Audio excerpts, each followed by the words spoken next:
Salut Thomas. Quand on dit athlète de haut niveau, on pense forcément rigueur et hygiène de vie. Ma question est la suivante. Est-ce que tu t'autorises des excès? Alors c'est vrai que l'hygiène de vie d'un sportif de haut niveau doit être assez stricte. Et quand on pense à l'hygiène de vie, on pense forcément à l'alimentation. Donc oui, je suis un régime assez poussé, avec un nutritionniste qui me suit tout au long de l'année. Forcément, c'est très important et puis c'est d'actualité maintenant avec les fêtes qui approchent, sachant qu'on a des compétitions très importantes dès le début de l'année prochaine. Ensuite, il n'y a pas que l'alimentation. Le sommeil rentre en compte, c'est quelque chose qui est vraiment très important.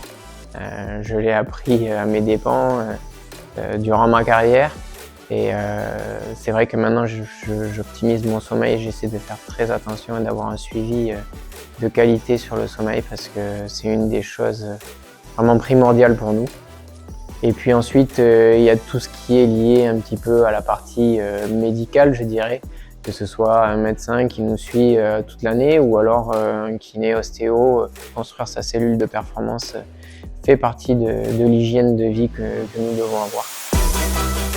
Je rentre d'un long stage avec l'équipe de France à Tenerife, en altitude. Nous étions logés à 2100 mètres d'altitude pour faire des globules, comme on dit, et préparer les premières échéances qui vont arriver très rapidement, puisqu'on part déjà dès le 2 janvier pour les championnats de France et les championnats d'Europe dans la foulée.